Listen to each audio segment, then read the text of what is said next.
네, 뉴스업 시작하겠습니다. 중앙선거관리위원회가 주최한 첫 TV토론회에서 대선 후보들은 경제정책을 놓고 양보 없는 설전을 벌였습니다. 이재명 후보는 김문수 후보를 향해 경제 역성장에 책임이 없느냐고 따졌고, 김 후보는 연쇄 탄핵 등 민주당의 책임도 적지 않다고 맞받았습니다. 먼저 홍민기 기자입니다. 대선 후보들이 처음으로 맞붙은 경제 분야 TV토론. 첫 화두는 비상계엄 사태 이후 내수 부진의 고통을 겪는 소상공인 지원 방안이었습니다. 민주당 이재명, 국민의힘 김문수 후보는 국가 부채 증가를 감수해서라도 정부 대책을 마련해야 한다는 데 뜻을 같이 했습니다. 하지만 곧장 치열한 신경전이 이어졌습니다. 이 후보는 한국 경제가 마이너스 성장을 한 데에 윤석열 정부 고용노동부 장관이었던 김 후보의 책임이 없느냐고 따져 물었고, 윤석열 정권의 주무장관으로서 책임감 느끼거나 아니면 죄송하다는 생각 안 드십니까? 김 후보는 죄송하게 생각한다면서도 국무위원 연쇄 탄핵 등 민주당과 이 후보의 책임도 매우 크다며 물러서지 않았습니다. 그러니까 사람이 일을 할 수가 없어요. 총리 탄핵하고 대통령 탄핵하고 또 경제부총리 탄핵하고 계속 탄핵해서. 김 후보는 또 이 후보의 커피 원가 120원 발언으로 소상공인이 분노하고 있다고 지적했고, 이 후보는 말의 맥락을 떼어내 왜곡하고 있다고 반박했습니다. 이들은 반도체 기업 주 52시간제 예외 인정, 노조에 대한 사측의 손해배상 청구를 제한하는 노란봉투법 등 노동 문제를 두고서도 극명한 입장 차이를 보였습니다. 개혁신당 이준석 후보도 이재명 후보의 공약인 지역화폐 정책을 호텔 경제학으로 부르며 집중 견제를 이어갔습니다. 돈이 사라지지 않고 계속 그 한계 소비 성향이 일로 해가지고 계속 돌거든요. 무한동력입니까 그러면?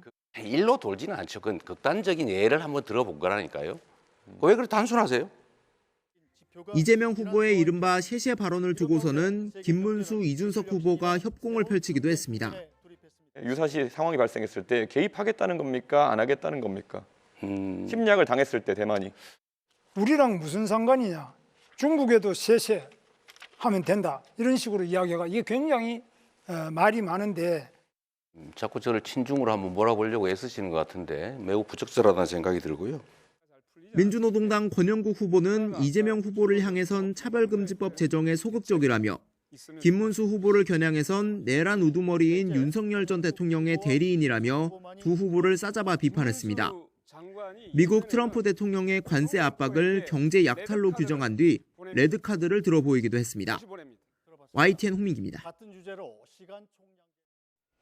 네, 후보들은 첫 TV토론을 마친 뒤 제각기 소회를 밝혔습니다. 더불어민주당 이재명 후보는 앞으로 더 나은 국민의 삶과 대한민국의 미래를 위해 더 많이 연구하고 토론하겠다고 말했습니다. 국민의힘 김문수 후보는 토론에서 이재명 후보에게 커피 원가 120원 발언을 묻자 이 후보가 왜곡이라고 응수한 게 안타깝다며 사과했으면 좋았을 거라고 비판했습니다. 개혁신당 이준석 후보는 이재명 후보가 자꾸 비협조적이고 답을 피하는 등 궤변에 가까운 답을 쏟아냈다고 비난하면서 트럼프 미국 대통령과 협상도 할 수 없을 거라고 주장했습니다. 민주노동당 권영국 후보는 매우 외로움을 느낀 토론회였다며 노동자들의 권리가 보장되고 있는지, 감세 문제로 얼마나 복지가 무너지는지를 이야기하는 후보는 자신뿐이었다고 강조했습니다. 네, 더불어민주당 이재명 대선 후보가 대통령 4년 연임제를 주요 내용으로 한 개헌안을 전격 발표했습니다. 이 후보는 다만 헌법에 따라 재임 중인 대통령에게는 개헌이 적용되지 않는다면서 자신은 연임 대상이 아님을 분명히 했습니다. 황보혜경 기자입니다. 이재명 후보가 페이스북을 통해 현행 대통령 5년 단임제를 4년 연임제로 바꾸는 개헌안을 제시했습니다. 4년 임기를 마친 뒤 차기 대선에서 다시 당선되면 최장 8년까지 대통령직을 수행할 수 있는 제도입니다. 일정 기간 뒤 재출마가 가능한 중임제와 달리 연임제는 다음 대선에서 패배할 경우 더는 출마할 수 없습니다. 앞서 4년 중임제를 제안했던 이 후보는 연임제 도입으로 중간평가가 가능해져 대통령의 책임은 강화되고 권한은 분산될 거라고 설명했습니다. 대통령 권한을 남용해서 윤석열 전 정권처럼 친위 군사 쿠데타를 하거나 그런 행위가 불가능하도록 통제 장치를 좀 더 분명하게. 이 후보는 또 대통령 결선 투표제 도입으로 민주적 정당성을 확보해 사회적 갈등을 최소화하고 감사원을 국회 소속으로 이관해 독립성을 강화하겠다고 밝혔습니다.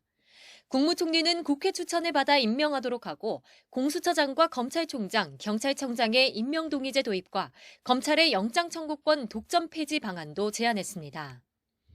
이와 함께 대통령의 계엄 선포 전 국회 승인을 얻도록 하고 본인이나 직계가족 관련 사안에는 제2요구권을 행사하지 못하게 하는 내용도 포함됐는데 윤석열 정부의 김여사 특검법 거부권 행사 등을 겨냥한 조치로 해석됩니다. 이 후보는 연임제 도입이 자신의 임기 연장을 노린 거란 주장엔 헌법 조항을 들며 선을 그었고 임기 단축 개헌 주장엔 사실상 반대 입장을 밝혔습니다. 개헌은 재임 당시 대통령에게는 적용이 없다라는 게 현 헌법 부칙에 명시되어 있기도 합니다. 국가 최종 책임자의 임기 문제는 좀 신중하게 고려할 필요가 있습니다. 이 같은 개헌안 추진을 위해 국회에 개헌특위를 만들어 논의를 시작하고 내년 지방선거나 2028년 국회의원 선거 때 국민투표에 붙이겠다는 계획입니다. 이재명 후보는 개헌에는 국민의힘 의원들의 협조가 필수적인 만큼 5.18 정신 헌법 전문 수록 등 합의된 사안부터 추진하자고 제안했습니다. 이에 대해 국민의힘 김문수 후보도 개헌안을 발표하며 이 후보에게 즉각적인 개헌 협약 체결을 요구해 개헌 논의가 본격화될지 주목됩니다. YTN 황보혜경입니다.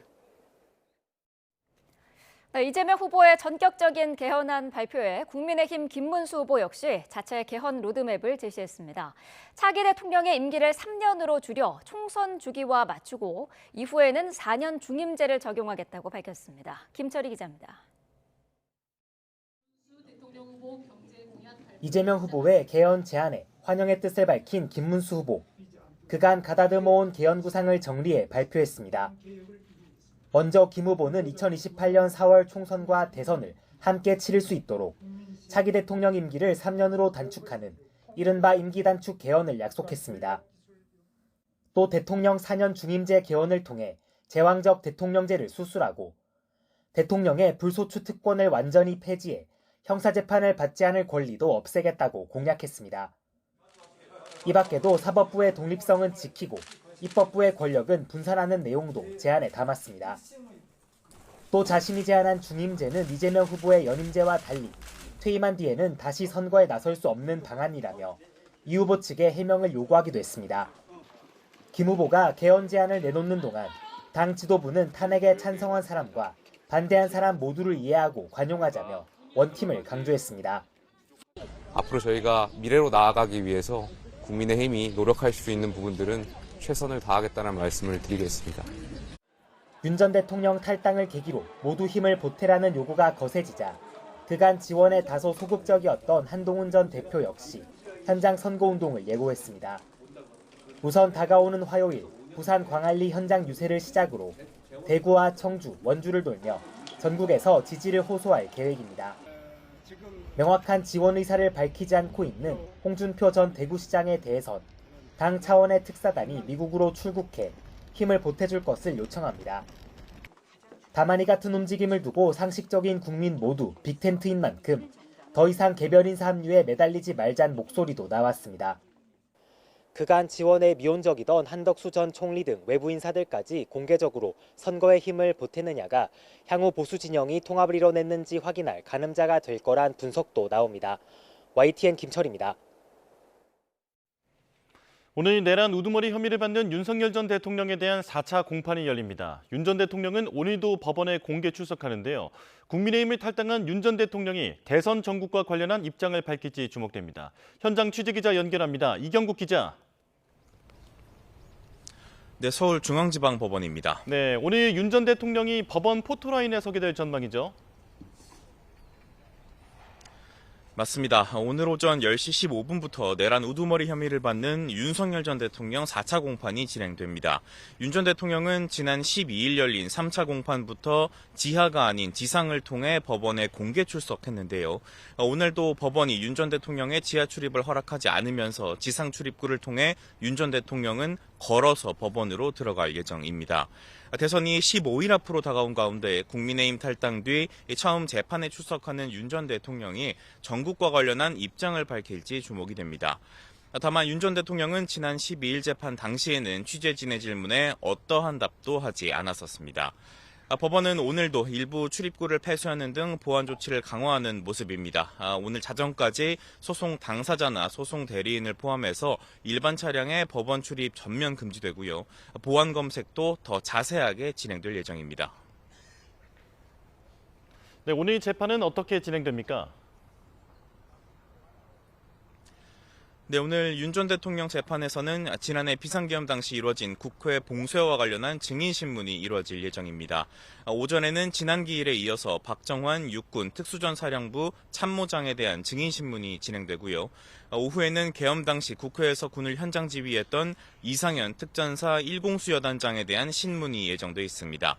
이와 함께 검찰이 추가 기소에 병합된 윤 전 대통령 직권남용 혐의 재판의 모두 절차도 오늘 진행됩니다. 내란 사건 재판이 바쁘게 진행되고 있는데 재판장인 지규현 부장판사의 술 접대 의혹이 변수가 될 가능성이 있다고요? 네, 지규현 부장판사는 오늘 열리는 윤 전 대통령 재판은 물론 다른 내란 사건 재판들의 재판장을 맡고 있습니다. 오는 21일에는 내란 중요 임무 종사 혐의를 받는 조지호 경찰청장 그리고 김봉식 전 서울경찰청장 6차 공판이 잡혀 있고요. 23일에는 김용현 전 장관과 노상원 전 정보사령관 등에 대한 7차 공판도 예정돼 있습니다. 중요도가 큰 사건들인 만큼 숨가쁘게 재판이 진행 중인데 민주당이 제기한 지부장 판사의 술 접대 의혹이 변수가 될 수 있습니다. 진행 중인 대법원 윤리감사관실의 조사에서 의혹이 만약 확인될 경우 지부장 판사가 속한 서울중앙지법 법원장이 사건을 재배당할 가능성도 있기 때문입니다. 재판부가 바뀌면 갱신 절차를 거쳐야 하는 만큼 내란 사건들의 1심 결론도 늦어질 가능성이 큽니다. 다만 민주당이 의혹을 제기하며 정확한 일시와 발생 비용 등은 공개하지 않은 만큼 의혹만으로 재판부를 바꾸는 건 무리라는 의견도 존재합니다. 법원 역시 재판에 미칠 영향을 고려해서 지부장 판사의 의혹과 관련해 일단은 신중한 태도를 유지할 것으로 전망이 됩니다. 지금까지 서울중앙지방법원에서 전해드렸습니다. 서울 서부지법 폭동 사태와 관련해 지금까지 1심 선고를 받은 6명 모두 징역형이 선고됐습니다. 범행을 인정하고 반성하는 걸 참작한 경우에도 이 같은 판결이 내려졌는데 현재 재판 중인 90여 명 중 상당수는 혐의를 부인하는 가운데 이들에 대한 처벌 수위도 주목됩니다. 임예진 기자입니다. 지난 1월 윤석열 전 대통령 구속영장 발부 전후로 법원 안팎에서 난동을 부린 혐의로 기소된 이들 가운데 현재까지 6명에 대한 1심 선고가 내려졌습니다. 법원에 들어가 기물을 파손하거나 경찰을 폭행한 혐의를 받는 김모 씨와 소모 씨는 각각 징역 1년 6개월과 징역 1년이 선고됐고 취재진을 폭행한 혐의를 받는 우모 씨와 법원 담을 넘은 안모 씨에게는 각각 징역 10개월이 선고됐습니다. 경찰을 폭행한 혐의로 재판에 넘겨진 2명은 징역형의 집행유예를 선고받았습니다. 김 씨와 소 씨는 범죄 전력이 없는 초범인데다 혐의를 모두 인정하고 깊이 반성하고 있다는 점이 참작됐지만 실형을 피하지 못했습니다. 두 사람 다 법원 경내나 1층 로비까지 진입하긴 했지만 내부 깊숙한 곳까지 들어가진 않았고 김 씨의 경찰관 폭행도 몸으로 밀친 수준이라 상해가 심각하지 않은 점이 고려됐는데도 중형이 선고됐습니다. 특히 형량이 더 높은 특수 건조물 침입죄가 아닌 일반 건조물 침입죄가 적용된 안 씨도 징역형이 나온 것을 보면 재판부는 법원에 무단으로 침입한 행위 자체를 법치주의를 해친 중대한 문제로 보는 것으로 해석됩니다. 실제로 재판부는 안 씨에 대해 재판이 자신의 견해와 다르다는 이유로 불법적으로 법원을 공격하는 것은 법원을 심각하게 위축시키고 법치주의를 후퇴하게 만든다고 질타하기도 했습니다. 그런데 현재 재판을 받고 있는 이들 가운데 상당수는 저항권을 주장하며 혐의를 부인하고 있습니다. 재판부를 믿을 수 없다면서 관할 이전 신청을 하고 법정에 나오지 않는 경우도 있는데 범행을 반성하지 않는 것도 양형 가중 사유로 앞선 다른 가담자들의 재판보다 더 높은 형량이 선고될 수 있다는 전망도 나옵니다. 그 무죄 주장이 이제 재판부가 봤을 때 터무니없어 보이면은 형량을 높여주거든요. 그게 반성하지 않는다고 해서 형량을 높여주게 되는데 그게 소위 말하는 이제 뭐 흔히 말하는 결심죄입니다. 특히 판사실에 있는 법원 7층까지 침입해 영장을 발부한 판사를 찾아다니거나 법원에 불을 지르려 한 혐의를 받는 피고인들은 무거운 처벌을 피하기 힘들 거라는 분석이 많습니다. YTN 임혜진입니다. 네, 이번에는 전국 상황 자세히 짚어보겠습니다. 최수영 시사평론가, 차재원 부산가톨릭대 특임교수와 함께하겠습니다. 어서 오십시오. 안녕하세요. 네. 자, 대선 후보 4인의 첫 TV 토론이 어제 있었습니다. 경제 분야 토론이었는데, 자, 후보별 경제 키워드를 저희가 한번 뽑아봤습니다. 화면으로 보도록 하겠습니다. 이재명 후보는 유능한 일꾼, 김문수 후보는 일자리 대통령, 이준석 후보는 이공계 리더십, 권영국 후보는 불평등 해소, 이렇게 키워드로 나와 있는데요. 자, 전반적으로 어떻게 보셨습니까? 네, 사실 어제 이제 많은 기대를 모았던 토론회였는데 네. 초반에는 이제 뭔가 이제 정치적인 이슈로 약간 흐를 뻔하다가 결국 이제 다시 이제 경제로 귀착을 했는데 네. 어제 저는 가장 그래도 눈에 띄었던 후보는 이준석 후보라고 생각을 합니다. 그러니까 적절한 비유나 이제 네이밍 감각을 보여주면서 이재명 후보를 몰아치면서 이렇게 이제 그 토론을 진행하는 걸 보면서 네. 저는 이준석 후보가 그러니까 아직도 그 보수의 연합군 형태를 띠고 있구나 그런 측면에서 지금 이준석 후보가 앞으로 보여줄 정치적 스탠스 그다음에 앞으로 이제 그 뭐 단일화 논의에서도 이제 나가야 될 방향 이런 것들이 이제 눈에 좀 띄었다고 보여지고요. 네. 역시 이재명 후보 같은 경우에는 이제 아무래도 제 선두주자다 보니까 공격을 많이 받는 위치에서 있었는데 네. 뭐 복싱으로 치면 아웃복싱이라 해나가 치고 빠지는 그런 전법을 보여줬는데 그럼에도 불구하고 뭔가 그런 대세론을 유지하는 후보의 안정감이라든가 그다음에 그런 비전에 대해서는 어떤 자신에 대한 통찰력 그다음에 신념 이런 것들이 조금 뭐랄까 그것이 좀 그 탄탄하지 못한 그런 점들을 좀 보여준 것 같아서 약간 좀 우려감이 좀 들었다는 생각이 들고 그다음에 김문수 후보 같은 경우에는 준비를 좀 하긴 했는데 그 이재명 후보에게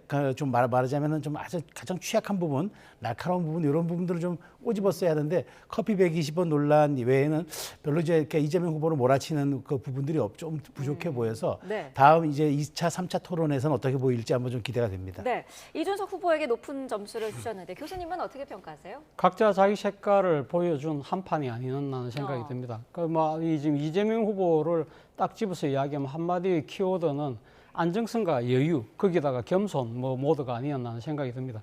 말씀하신 것처럼 이재명 후보는 지금 압도적인 선두주자인 셈이기 때문에 본인이 집권하고 난 이후에 안정적인 국정 운영을 보여줄 수 있다는 그러한 부분들을 상당히 강조를 했고요. 네. 그리고 또 상대가 상당한 공격을 했습니다만 나름대로 상당한 여유를 갖고 그리고 또 욱하지 않고 나름대로 겸손 모드로 방어를 했다. 네. 반면에 이 후보인 김문수 후보는 아무래도 이 소위 선택과 집중을 한 것이죠. 거의 질문을 이재명 후보에게 맞췄거든요. 그리고 상당히 이재명 후보의 껄끄러운 점들을 강하게 질문을 했고 다른 후보에게 질문하는 경우도 이게 다른 후보를 통해서 사실상은 이재명 후보를 겨냥하는 그런 모습을 보였다. 그리고 네. 이준석 후보 같은 경우는 아무래도 디테일과 검증, 본인 스스로가 이공계 출신이라는 부분을 이야기했는데 상당히 이 객관적인 수치들을 갖고 구체적으로 그러니까 이재명 후보의 여러 가지 공약들의 허구성을 네. 집중적으로 공략하는 모습이 상당히 좀 인상적이었다는 생각이 들고 그리고 이 민주노동당의 권영국 후보는 말 그대로 정체성이 아닐까라는 생각이 듭니다. 네. 맨 처음 모두에 뭐라고 이야기했냐면 모두 다 성장만 이야기하고 가장 중요한 이슈 불평등이 빠졌다. 그리고 또 이 김문수 후보에 대한 첫 번째 질문이 당신은 도대체 이 계엄 정권의 국무위원으로서 후보 자격이 있느냐 이런 부분들은 민주노동당이 왜 이번 선거에 나왔는지를 정말 한마디로 보여준 그런 모습이 아닐까라는 생각을 했습니다. 네, 두 분이 말씀하신 것처럼 선두를 달리고 있는 이재명 후보를 향한 다른 후보들의 공세가 펼쳐졌는데요. 짧게 듣고 오도록 하겠습니다. 전부 군산 유세를 가셔가지고 네. 커피 한 잔의 원가가 120원이라고 발언하셔가지고 지금 뭐 굉장히 시끄럽죠. 커피가 굉장히 돈이 폭리를 취하는 것처럼 이렇게 돼서 굉장히 분노를 많이 하고 있는데 이런 점은 굉장히 저는 안타깝게 생각하고요. 이 말에는 맥락이라는 게 있죠. 그러니까 원료값이 이 정도 드니까 가게를 바꿔서 지원해 줄 테니 새로 만들어서 닭죽을 파는 것보다는 더 나은 환경에서 더 나은 영업을 하도록 지원해 주겠다 이 말을 한 건데 그 말을 떼내 가지고 그렇게 왜곡하시면 아니 그 말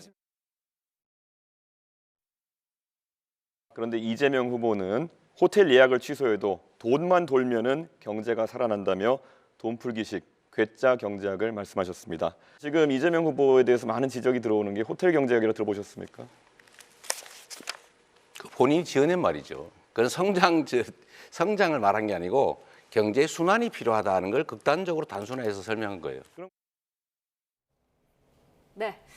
커피 원가 120원 발언 그리고 호텔 경제학 이런 단어까지 등장을 했는데 일단 이재명 후보는 좀 여유 있게 반박을 좀 한 것 같아요. 여유 있게 반박을 했지만 결국 저는 이준석 후보가 지적한 게 맞아요. 뭐냐면 이재명 후보는 이렇게 해주겠다 저렇게 해주겠다 어떻게 해주겠다는 얘기는 많은데 어떻게 하겠다는 게 빠져 있는 거죠. 그러니까 네. 그 얘기를 물으면은 이런 방식도 있고 저런 방식도 있다. 이렇게 얘기하니까 지도자라는 지도자를 하고 국가 최고 지도자를 하겠다는 분이 여러 가지 다양한 방편을 제시하는 건 좋지만 어떻게 방안, 그러니까 거기에 대한 어떻게 원천적으로 내가 할 수 있는 근거를 제시하는 건 더 중요한 일이거든요. 그런데 그 부분에 대해서는 극단적이다, 편협하다, 이런 식으로 나를 몰아세운다, 왜곡한다 이렇게 얘기하면 저는 사실 그 부분이야말로 토론이 안 되는 건데 그런 점에서 제가 이준석 후보가 잘 짚었다. 그러니까 이준석 후보가 맥락을 모르는 게 아니라 그 이재명 후보가 모든 사람에게 좋게 설명하려는 의도는 알겠는데 그러면 구체적으로 이게 무엇인가라고 얘기를 하는 부분들은 저는 굉장히 그 말하자면 필요한 부분이라고 보고요. 네. 그럼 이재명 후보의 그 저는 커피 120원 발언, 원가 120원 발언에서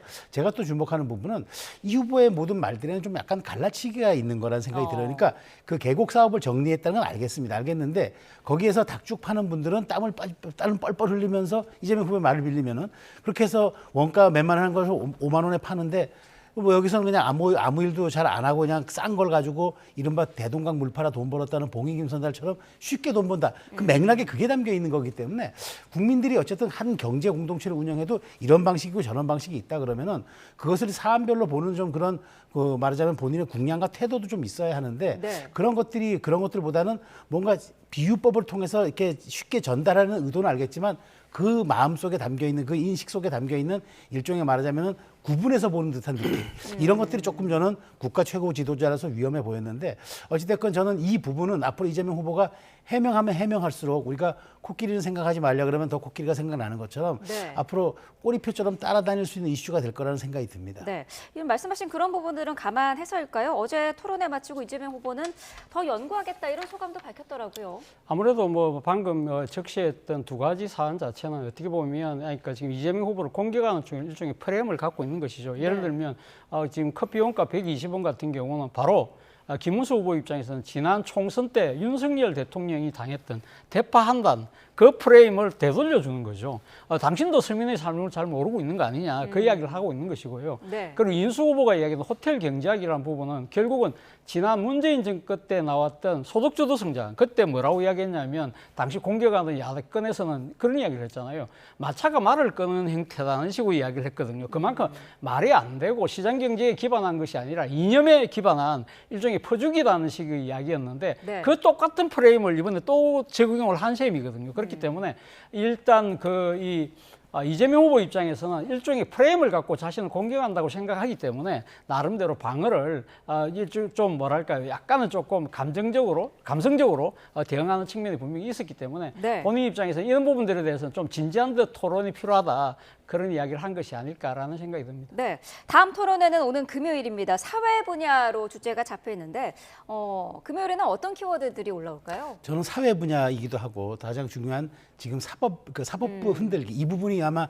김문수 후보의 주요 공약 포인트가 아닌가 싶어요. 그러니까 네. 이게 사회 분야에는 또 우리가 법적인 것도 들어갈 수 있기 때문에 네. 여러 가지 물론 우리가 뭐 이번에 뭐 다뤘던 사회 불평등이라든가 여러 가지 인구 감소라든가 국가적인 어떤 그런 뭐 저출산 문제 이런 것도 사회 이슈도 있겠지만 네. 더 중요한 건 우리가 상권 분립에서 지금 민주당이 과도하게 이재명 후보는 적극 나서고 있지 않은 태도를 취하지만 실질적으로 지금 당과 그다음에 국회를 동원해가지고 지금 거칠게 그 사법부를 압박하고 네. 사실상 상권 분립을 무력화시킬 수 있는 이런 법안들을 지금 만들어내고 있는 과정들을 아마 저는 김문수 후보와 이준석 후보가 짚어낼 걸로 봐요. 그런 측면에서 이재명 후보는 오히려 그 부분에서 선제적으로 물론 뭘 하려고는 하겠지만 실질적으로 아마 아마 개헌 카드도 그래서 그래서 저는 좀 일부 꺼낸 것 같은데 네. 어쨌든 저는 금요일 날 토론회에서는 김문수 후보가 사법부 흔들기 이 부분을 집중 공략하고 아마 이준석 후보가 여기에 좀 거들어주고 또 민주노동당의 권영국 후보 또한 이 부분에 대해서는 아마 정치권이 사법에 과도하게 개입해서는 안 된다는 부분은 아마 동의할 겁니다. 그렇다면 이 부분을 또 이재명 후보가 어떻게 효과적으로 방어해내느냐 네. 그게 저는 가장 관전 포인트가 되지 않을까 싶습니다. 사법 이슈가 부각될 것이다라고 예상을 해주셨는데 교수님 생각은 어떠신가요? 예, 뭐 저도 마찬가지입니다. 사법 개혁에 대한 부분에 대해서는 뭐 민주당의 내에서조차도 상당히 나름대로 비판적인 목소리가 나오고 있기 때문에 네. 이 부분에 대해서는 강하게 지금 다른 후보들이 이야기를 하지 않을까 하는 생각이 듭니다. 지금 여러 가지 민주당이 추진하고 있는 법안들 중에 사법개혁 법안들 중에서 특히 대법원의 위상과 역할을 나름대로 깎아내리는 듯한 모습들은 어떻게 보면 삼권 분립이 아니라 삼권 귀일이다. 그러니까 삼권이 그러니까 입법, 행정, 사법이 대통령 1인에게 그러니까 집중되는 소위 말해서 이재명식 독재라는 비판이 만만치 않거든요. 그런 부분들을 아마 집중적으로 부각할 것 같고 네. 또 한편으로 중요한 이슈가 하나 더 있다고 저는 생각을 하는데 네. 그것이 바로 국민연금입니다. 일단 이준석 후보 입장에서는 청년 세대들이 상당한 박탈감을 갖고 있기 때문에 이준석 후보가 지금 청년 후보잖아요. 그러니까 젊은 세대들에게 소구력을 나름대로 갖고 있다고 생각하기 때문에 이 부분도 아마 모르긴 몰라도 이재명 후보뿐만 아니라 김문수 후보를 향해서도 이 지금 지금 정당들이 지난번 그러니까 연금개혁이라고 이야기했던 부분들이 상당히 어떻게 보면 담합적 차원이다. 그런 부분들에 대한 재설계 이런 부분들을 강력하게 이야기하면서 젊은 층들에게 어필하는 그런 전략을 구사하지 않을까라는 생각이 듭니다. 네. 어제 토론을 앞두고 민주당 이재명 후보가 개헌 구상안을 발표를 했습니다. 대통령 4년 연임제, 결선 투표제 도입을 들고 나왔고 국무총리도 국회에 추천을 받겠다 이렇게 밝혔는데 전반적으로 어떻게 평가할 수 있을까요? 저는 이제 갑자기 내오는 이유가 저는 분명히 있다고 봅니다. 왜냐하면 TV 토론도 있었고 네. 그다음에 더 중요한 거는 사실 이재명 후보가 이제 선거가 대선 후보 선거가 이제 3주가 되잖아요. 네. 그러니까 1주가 초반이라면 2주가 중반이고 3주가 후반 이런 개념으로 가는데 지금 초반에는 사실상 국민의힘의 김문수 후보가 뭔가 윤석열 전 대통령과의 탈당 문제로 인해 가지고 별 자신의 이제 말하자면 이슈를 부각하지 못했어요. 네. 근데 이재명 후보가 쭉 지금 대세를 유지하는 상태인데 이거를 중후반까지 유지하기 위해서는 본인에게 가장 취약한 허들을 넘어야 되는데 바로 그게 제왕적 대통령제 개헌에 대한 본인의 입장이 없다라는 거였죠. 네. 다른 사람들 특히나 이제 뭐 민주당 출신의 우원식 국회의장까지도 개헌이 꼭 필요하다라고 했는데 지금 현존하는 대한민국 정치인 유력 정치인 가운데 이재명 후보만 여기에 대해서 소극적이었어요. 내란 종식이 우선이라 그러다 보니까 아니 이재명 후보가 대통령 당선되면은 이렇게 지금 차 교수님 말씀하신 것처럼 삼권 귀일 말 그대로 사법부까지 장악하는 정말 그야말로 패권적 지위의 대통령이 탄생하는 거 아니야? 이런 우려가 있었는데 이런 개헌을 통해서 나는 분산하겠습니다라고 아마 미리 사전 예방적 조치해서 허들을 제거하는 식의 이제 아마 정치 전략적 측면에서 나왔다고 봅니다. 네. 그런데 지금 내용을 좀 들여다보면 어쨌든 뭐 좀 자세한 내용을 얘기할 기회가 있겠지만 가장 큰 건 그래요. 이재명 후보는 국회로 많은 권한을 이양하는 듯한 이제 개헌안을 이제 내보내는데 네. 물론 이제 권력 기관 간에 이제 그런 균형을 잡는 것도 중요하지만 지금 민주당이 거의 200석에 가까운 지금 야권의 지형에서 국회로 권력을 많이 이양해 버리면은 오히려 대통령과 국회 민주당이 권력을 양쪽에서 같이 다 잡겠다는 의도는 아니냐 이런 또 오해를 살 수 있기 때문에 네. 저는 개헌이라는 건 하나의 정답이 없다고 생각합니다. 어쨌든 민주적 공론과 사회적 공론 과정을 잘 거쳐서 만들어야 되는데 어쨌든 이 부분에 대해서는 앞으로 이제 저는 토론도 나오게 하겠지만 여기에 대해서 이제 김문수 후보가 내놓은 안과 비교해서 상당한 좀 약간 경론이 일 것으로 생각이 됩니다. 말씀하신 부분 좀 더 짚어보죠. 국회에 대한 얘기가 계속 나왔는데요. 국무총리 국회 추천제 그리고 비상명령이나 계엄 선포할 때 국회 통제를 강화하겠다라고도 밝혔고요.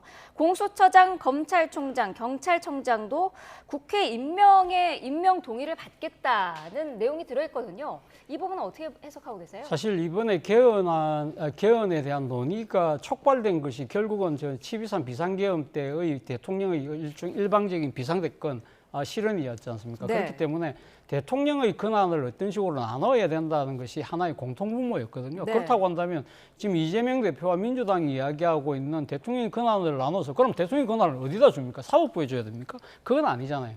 그렇다고 한다면 그러니까 이 국회에다 넘기는 것은 저는 당연하다고 생각하고요. 기억하시겠지만 2018년도에 당시 문재인 대통령이 대통령발로 그 개헌안을 발의를 했더랬어요. 그런데 네. 그것이 결국은 당시 3분의 1 의석을 넘는 의석을 갖고 있었던 자유한국당의 반대 때문에 투표 불성립으로 그러니까 그것이 무산이 돼 버렸는데 당시 이 자유한국당이 강력하게 요구했던 그 이 안 중에 하나가 바로 책임총리제였어요. 그 어떻게 보면 지금 이번에 이재명 후보가 내놓은 국회 추천을 통해서 총리를 뽑겠다는 것은요. 당시 자유한국당이 이야기했던 책임총리보다 훨씬 더 많은 이 권한을 국회에 넘긴다는 이야기. 사실상은 어떻게 보면 이원집정부제와 상당히 유사한 그러한 상황이라고 한다면 이런 네. 부분들에 대해서 지금 이번 그러니까 집권이 지금 유력시되고 있는 민주당에서 그것도 지금 이 대통령 후보가 그런 이야기를 한다는 것 자체는 사실은 자기의 이 뭐랄까 권한의 상당 부분을 내려놓겠다는 것이기 때문에 네. 그런 부분을 뭐랄까 이 정치적인 의도를 갖고 이렇게 의구심을 갖기보다는 이런 부분들을 적극적으로 활용해서 권력을 분점하는 나름대로의 그런 합의안을 만들어가는 좋은 하나의 시발이라는 생각이 듭니다. 네.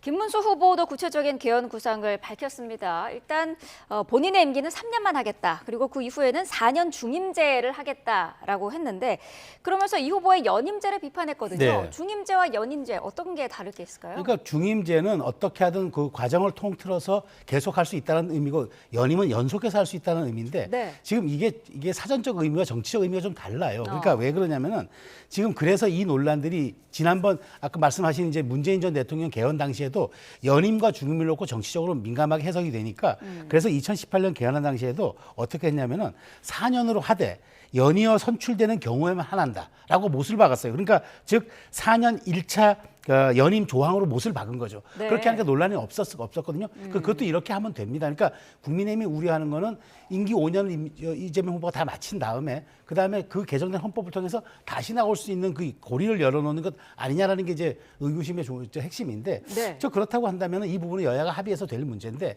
저는 이재명 후보의 그 개헌 로드맵이 저는 자꾸 좀 의심이 가는 건 이겁니다. 정말 의지가 있을까? 왜냐하면 이재명 후보는 임기 3년 차에 총선을 통해서 여기에 대해 국민의 의사를 묻겠다 했잖아요. 네. 대통령 임기 5년 단임자에서 3년 차면 골든타임입니다. 그러니까 그 모든 권력의 집중 시기를 본인이 다 누리고 난 다음에 그다음에 여야 합의를 통한 개헌해서 임기 말년 정도에 이것을 이제 총선에 국민투표 붙여가지고 한번 우리가 국민의 선택을 받아보겠다는 건데 네. 그렇다면 정말 이재명 후보가 누릴 3년의 그 정말 패권적 지위에 대해서는 아무도 제어할 수 없는 그런 상황이 되는 거라서 네. 저는 속도를 그러니까 그래서 이제 김문수 후보의 안이 조금 이제 돋보이는 거는 어쨌든 3년을 하고 나서 내려놓고 그다음에 다시 이제 국민의 선택을 받아보겠다는 거잖아요. 그리고 네. 이 당시에는 개헌 당시에는 지금 부칙 조항이 128조에 있거든요.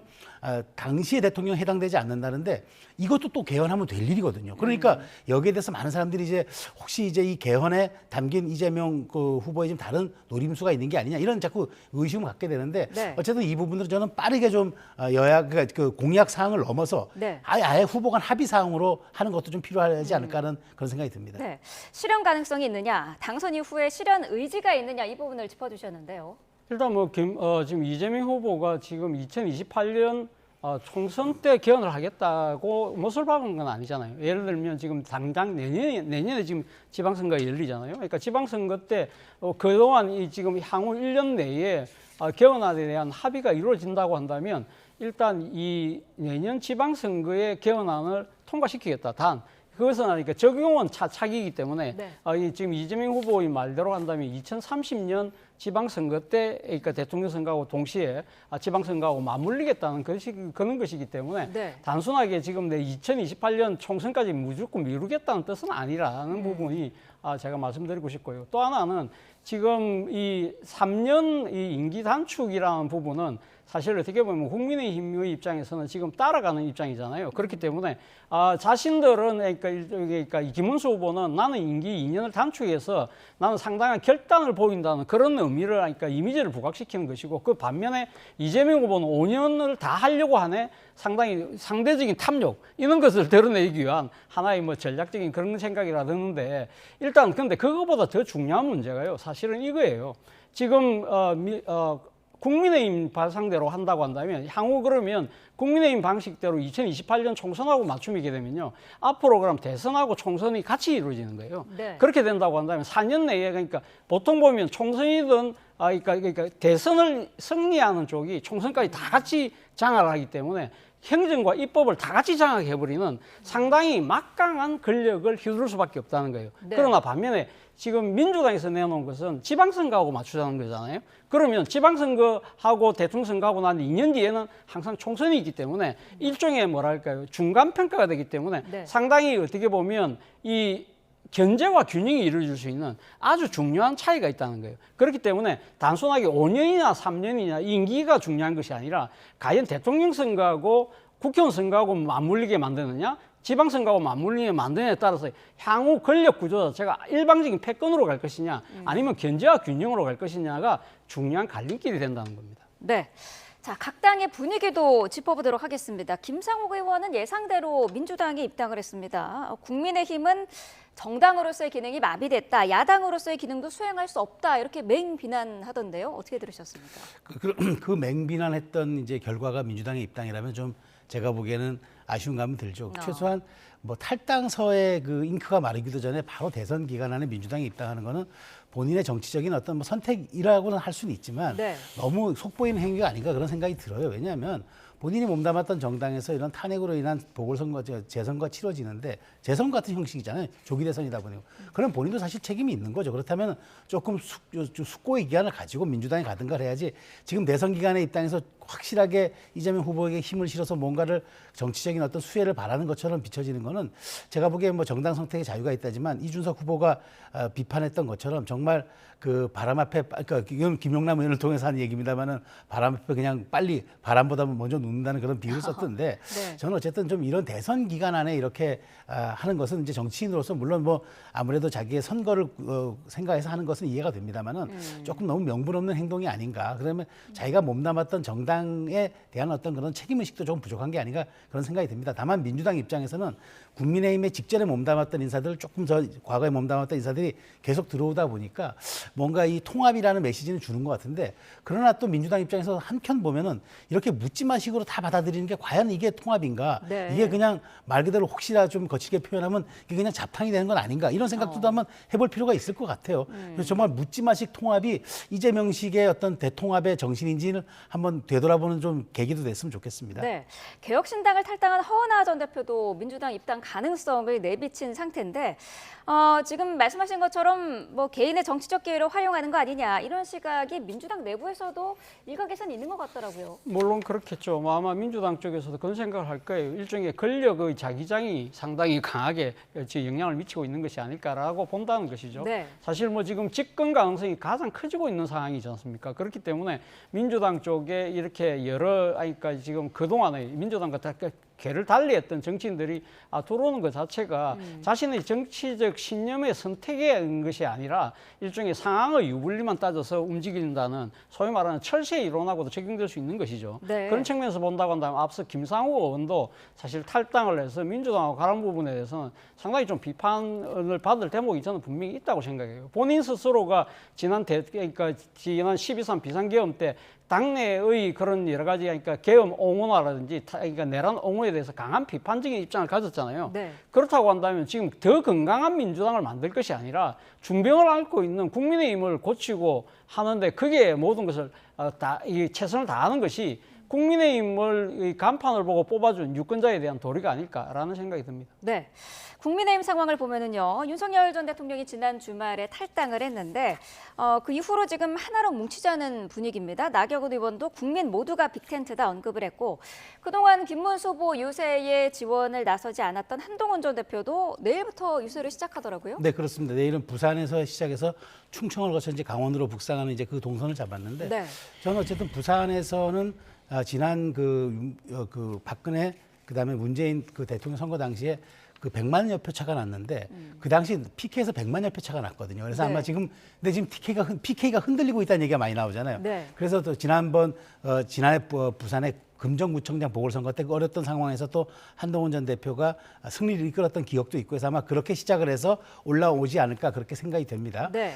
이제 어쨌든 과거에 이제 왜 일각에서는 왜 한동훈 후보가 그 후보와 같이 그 전 후보가 왜 김문수 후보와 같이 유세하지 않냐는 얘기도 있는데 지난 2007년 대선 때 그 당내 경선에서 패한 박근혜 후보가 이명박 후보 지원할 때도 다른 동선을 짰습니다. 네. 그렇지만 원팀으로 활동을 했습니다. 그러니까 꼭 뭐 후보랑 같이 활동하는 게 표의 확장성에 도움이 되느냐? 오히려 저는 한동훈 전 대표가 갖고 있던 대중성이라든가 그런 상징 자본을 잘 활용하는 본인의 캐릭터를 잘 살리는 쪽으로 돕는 것도 저는 나쁘지 않겠다는 생각이 들고요. 네. 아마 여러 가지 생각은 있겠죠. 대선 이후 펼쳐질 여러 가지 당권 지형도 염두에 둘 수가 있는 그런 상황들인데 어찌됐건 더 늦지 않게 선거 중반전에 유세에 뛰어들어서 이제 원팀 정신을 보인다는 거 굉장히 중요한 포인트고요. 어쨌든 지금 이제는 퍼즐이 하나 남았죠. 지금 하와이에 가 있는 홍준표 전 시장만 이제 네. 좀 동참해주면 국민의 입장에서는 완벽한 퍼즐이 맞춰지는 건데 글쎄 모르겠습니다. 어쨌든 그럼에도 불구하고 지금 이런 식의 지금 그 국민의힘이 그나마 단일 대우를 형성해가는 것은 김문수 후보에게는 굉장히 그나마 다행스러운 일이 아닌가 그런 생각이 듭니다. 네, 어쨌든 원팀으로 이제 뛰기 시작했는데 윤석열 전 대통령의 탈당이 이게 김문수 후보 지지율에 반전을 줄 것인가 이 부분이 관심이거든요. 어떻게 글쎄요, 생각하세요? 뭐 저는 뭐 조금 그러니까 지금 국민의힘의 그 기대는 크지만 현실적으로는 쉽지 않겠다는 생각을 합니다. 왜냐하면 윤석열 전 대통령을 탈당을 둘러싸고 상당히 지난 한 주간 내내 지금 그러니까 국민의힘이 완전히 그 늪 속에 빠져 있었잖아요. 네. 그런데 이것이 떠나는 모습 자체가 이 윤석열 전 대통령이 떠나면서 뭐라고 이야기했습니까? 사실 어떻게 보면 그 메시지 속에 담긴 것은 나는 사랑하기에 떠난다는 이야기거든요. 그런데 네. 국민들 입장에서는 두 사람이 완벽하게 지금 애정을 완전히 갈라놔야 된다는 그런 식의 담화한 모습을 보이라고 하는데 양쪽 다 그러지 못하고 있다. 뭔가 지금 그러니까 이 좀 미련과 그런 걸 갖고 있다. 그리고 사실 탈당이 늦어도 너무 늦었다. 그런 것도 있고요. 그리고 윤 전 대통령이 떠나자마자 윤 전 대통령을 윤버지라고 불렀던 그 딸이라고 할 수 있는 정치적 딸이라고 할 수 있는 김계리 변호사가 네. 바톤 타치하듯이 들어온다는 말입니다. 이런 부분들을 유권자들이 진정 이거 어떤 상황으로 이해를 할까 그런 생각이 들었습니다. 네, 알겠습니다.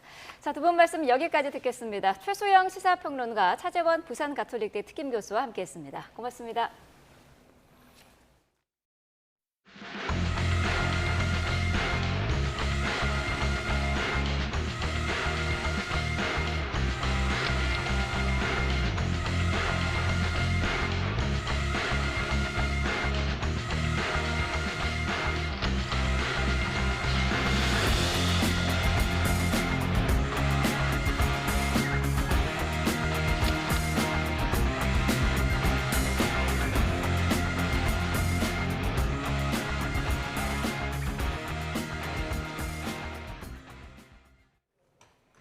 금호타이어 광주공장 화재의 큰 불길이 32시간 만에 잡혔습니다. 불길은 사그라들었지만 주민 피해가 문제인데요. 주택과 차량은 검은 분진으로 얼룩지고 일부 주민은 대피소 생활을 이어가고 있습니다. 오선열 기자입니다. 먹구름 같은 짙은 연기가 공장 상공을 뒤덮었습니다. 연기는 바람을 타고 인근 상가 건물과 주택단지를 덮쳤습니다. 걱정을 한 편이에요. 불난 거죠. 걱정하지 뭐. 나도 오늘 불이가 꺼서 무서워. 아파트 단지와 골목에 주차된 차량엔 검은 분진이 한가득 내려앉았습니다. 정비소를 운영하는 주민은 세차 약품을 사용해 닦아보지만 쉽사리 지워지지 않습니다. 모든 식물들이나 이렇게 자동차에 덕지덕지 낙진이 떨어져서 이게 뭐 자동차를 다시 재도장할 정도로 이렇게 움푹 파여가지고 있어서 참 마음이 아프네요. 잿가루와 매캐한 내음으로 창문 열기도 쉽지 않습니다. 100여 명이 넘는 주민들은 인근 체육관으로 긴급 대피했습니다. 앵간하면 들어가려고 그랬는데 저녁이면 이제 갔다가 이제 연기가 찰까봐 내일이나 들어가려고 그랬는데 여기서는 모레쯤은 들어가라고 그랬는데. 유해 화학물질은 검출되지 않았지만 20톤이 넘는 생고무가 연소하면서 도심 곳곳으로 퍼진 상황. 금호타이어 측은 비상대책반을 구성하고 화재 피해 복구에 최선을 다하겠다고 밝혔습니다. 비상대책반을 구성해 모든 과정에서 협조하겠습니다. 현재 공장 인근 주민들께서 대피해 계시는데 불편이 최소화될 수 있도록 최선을 다하겠습니다. 광주광역시는 관계기관과 함께 시간별 대기 오염 농도를 측정하고 분진 피해 등 주민 지원 대책을 마련할 계획입니다. YTN 오선일입니다. 어제 저녁 8시 40분쯤 경기 부천시 상동에 있는 3층 건물 옥상에서 불이 났습니다. 이 불로 다친 사람은 없었지만 주민 등 14명이 스스로 대피했고 건물 일부가 불에 타 190만 원어치 재산 피해가 났습니다. 소방은 정확한 발화 지점과 화재 원인을 조사하고 있습니다. 어제 국가보훈부 주최로 열린 제45주년 5.18 민주화운동 기념식에 대해 5.18 단체는 누구를 위한 행사로 준비됐는지 의문이라며 공개적인 유감을 표명했습니다. 5.18 기념재단은 입장을 내고 기념식에서 헌화를 도운 건 제복을 입은 군경이었고 무대 양옆엔 무장 군인이 배치됐다고 지적했습니다. 5.18은 계엄군의 살인 진압에 맞서 죽음으로 민주주의를 지켜낸 사건인데 군인들의 복장과 장비는 12.3 비상계엄 사태 때 국회에 출동한 계엄군과 같았다며 상당한 문제라고 비판했습니다.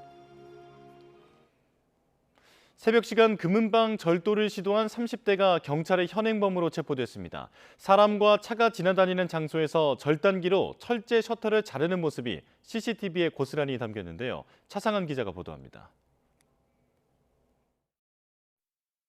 자정이 조금 지난 시각, 인도에 앉아있던 여성이 금은방 건물 쪽으로 다가갑니다. 손에 든 것은 절단기. 안쪽을 잠시 들여다보고는 굳게 닫힌 철제 셔터를 자르기 시작합니다. 주변에 지나가는 차와 사람이 있는데도 아랑곳하지 않습니다. 부산 범일동에 있는 금은방 밀집 거리에서 30대 A씨가 절도를 시도하는 모습입니다.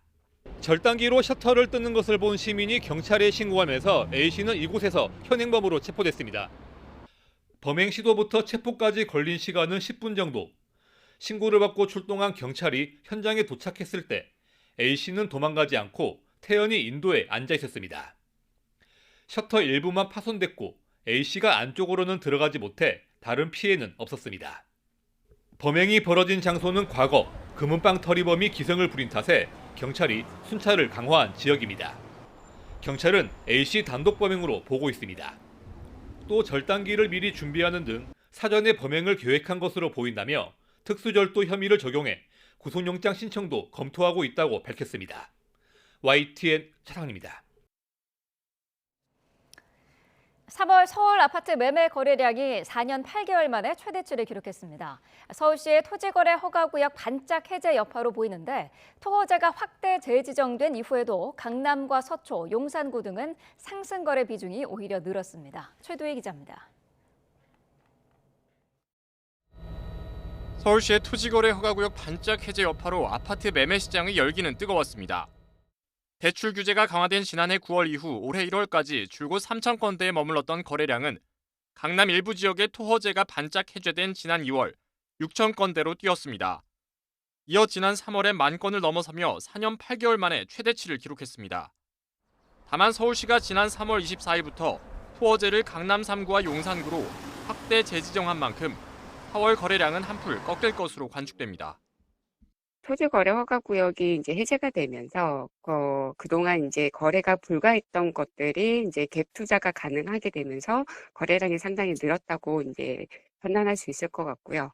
토지거래 허가구역이 확대 지정이 되었기 때문에 아무래도 이제 거래량은 다소 크게 감소할 것으로 예상이 됩니다. 토허제 확대 이후 서울 전체 아파트 상승거래 비중도 60%에서 56%로 떨어졌습니다. 하지만 자치구별로 온도차는 컸습니다. 토허제로 확대 재지정된 자치구 4곳 가운데 송파구를 제외한 강남, 서초, 용산구는 상승거래 비중이 이전보다 더 늘어 서울 전체 평균을 웃돌았습니다. 마포, 성동구 등도 이전보다 상승거래 비중이 커져 풍선 효과가 감지되는 상황. 똘똘한 한 채 선호 현상이 커졌기 때문입니다. 일부 지역에서는 거래량이 줄고 하는 부분들은 확인이 됐으나 여전히 이제 추세적으로 시장에서의 그 핵심 지역에 대한 선호도가 높다 보니까 상승거래 비중들은 강남권에서도 여전히 유효한 추세.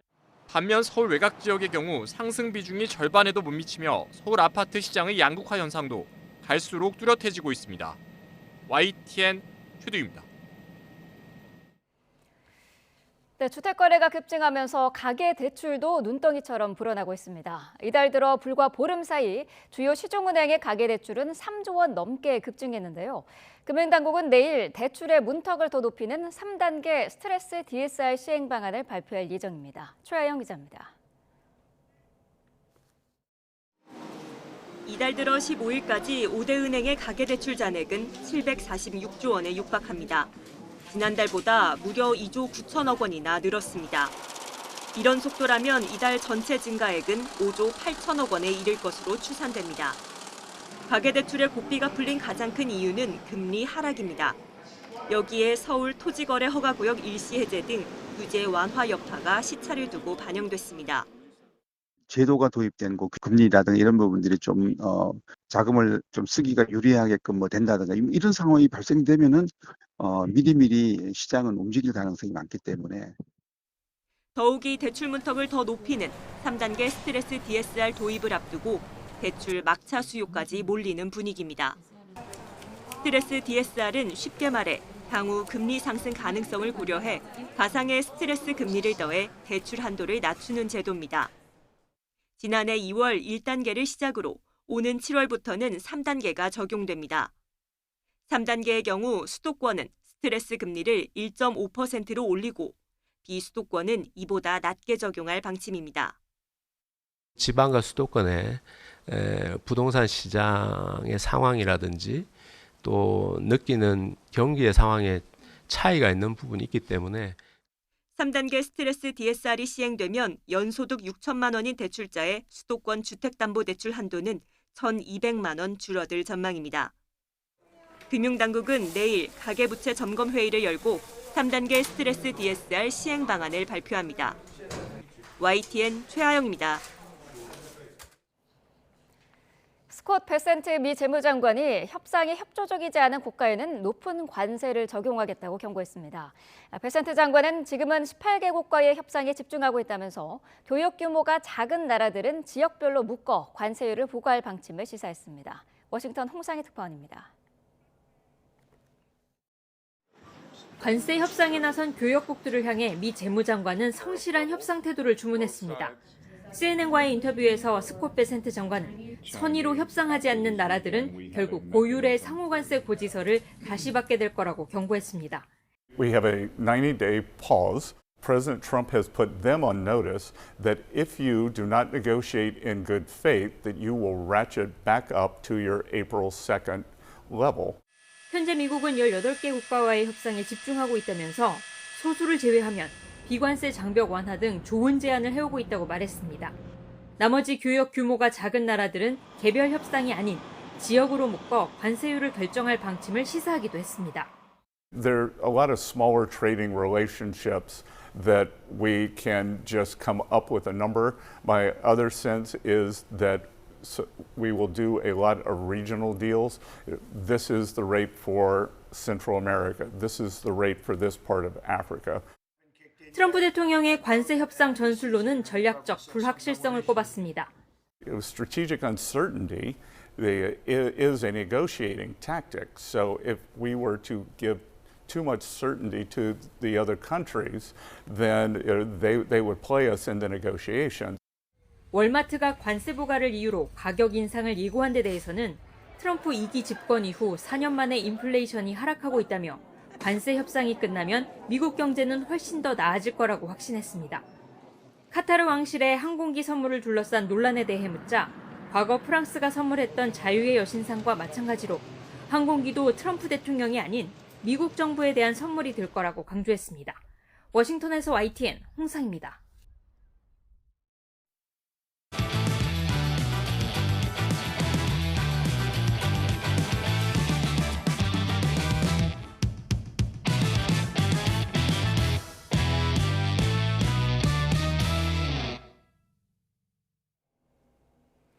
더불어민주당 이재명, 국민의힘 김문수 두 후보가 같은 날 개헌 공약을 내놓으면서 주춤했던 논의에 다시 불이 붙는 모양새입니다.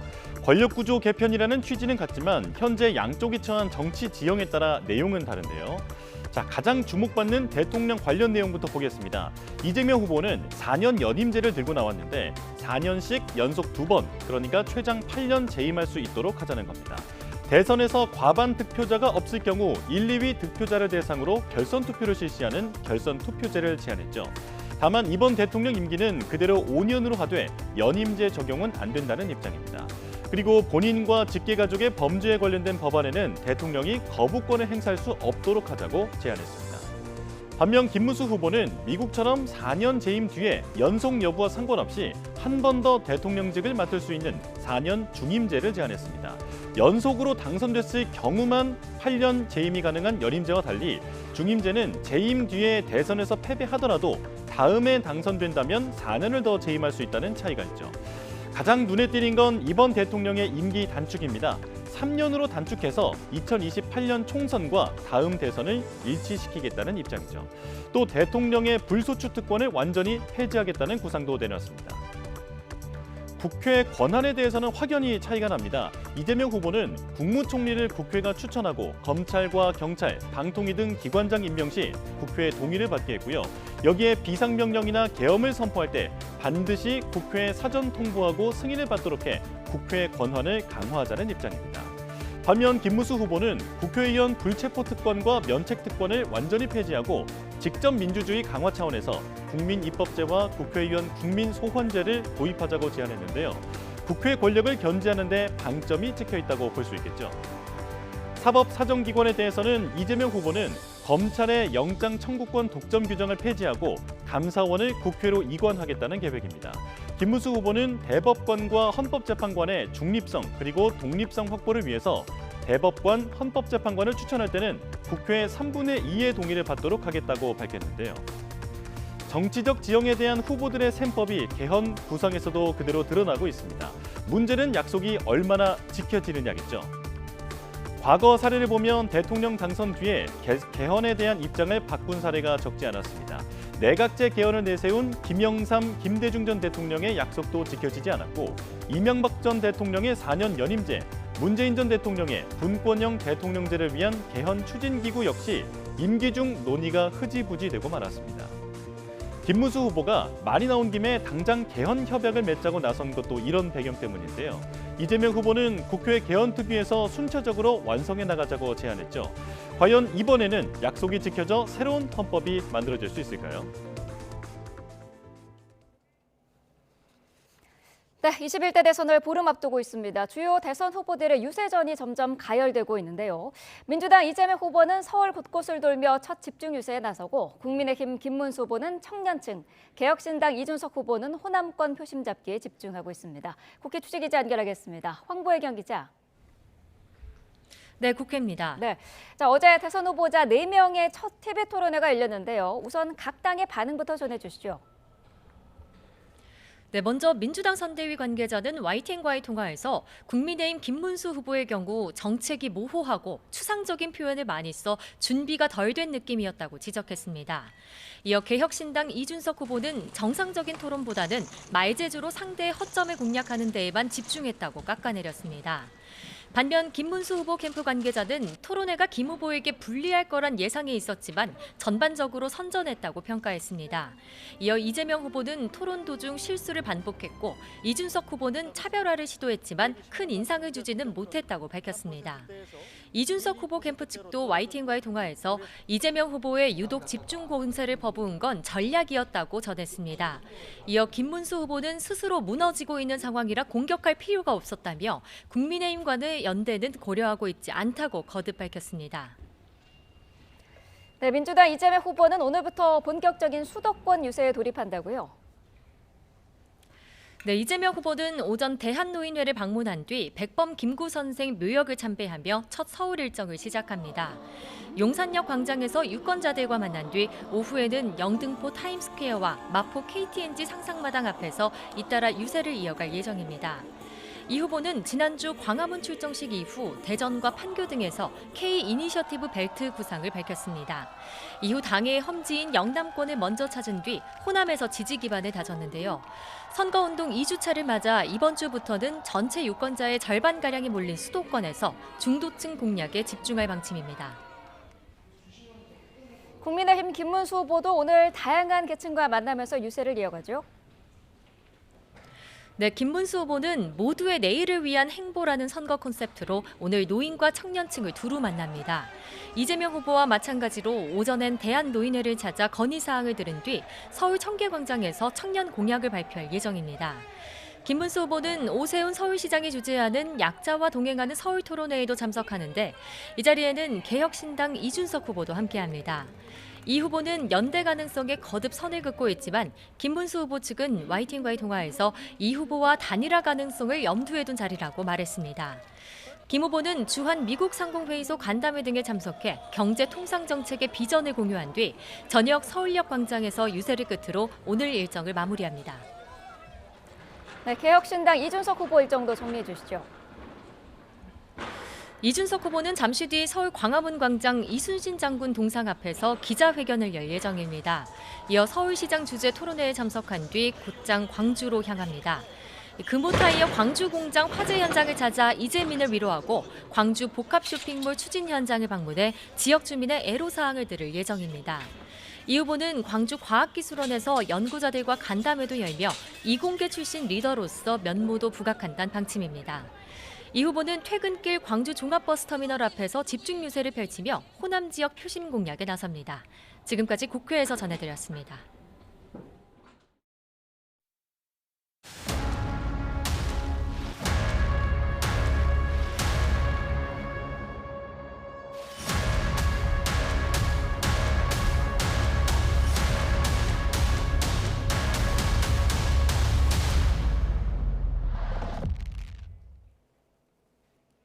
오늘 내란 우두머리 혐의를 받는 윤석열 전 대통령에 대한 4차 공판이 열립니다. 윤 전 대통령은 오늘도 법원에 공개 출석하는데 국민의힘을 탈당한 윤 전 대통령이 대선 전국과 관련한 입장을 밝힐지 주목됩니다.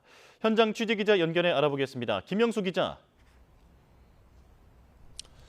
네, 서울중앙지방법원입니다. 네, 오늘도 윤 전 대통령이 법원 포토라인에 서는 거죠? 네, 오늘 오전 10시 15분부터 내란 우두머리 혐의를 받는 윤석열 전 대통령의 4차 공판이 진행됩니다. 윤 전 대통령은 지난 12일 열린 3차 공판부터 지하가 아닌 지상을 통해 법원에 공개 출석했습니다. 네, 오늘도 법원이 윤 전 대통령의 지하 출입을 허락하지 않으면서 지상 출입구를 통해 걸어서 법원으로 들어갈 예정입니다.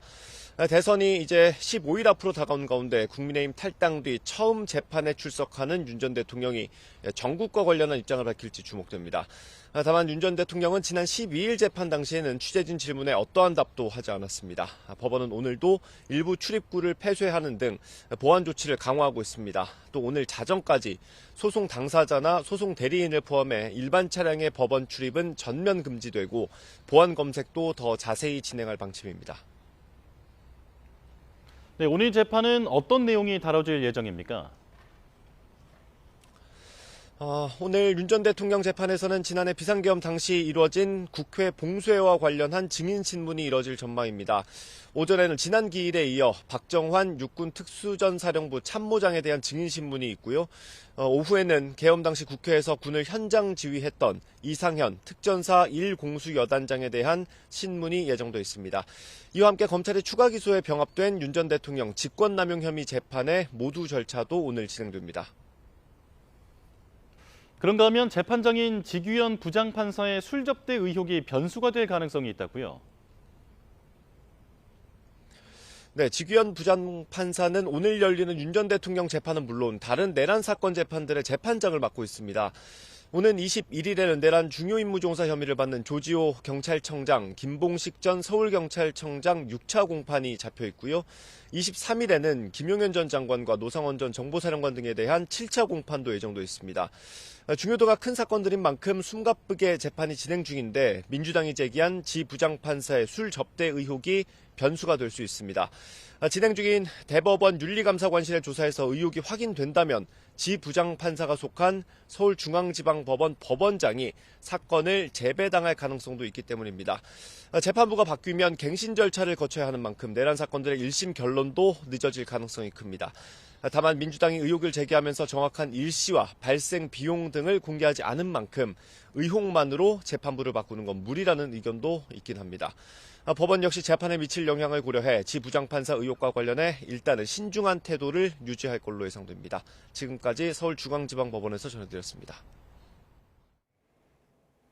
지난 주말 국민의힘을 탈당한 윤석열 전 대통령이 전해드린 대로 잠시 뒤에 법원 포토라인에 섭니다.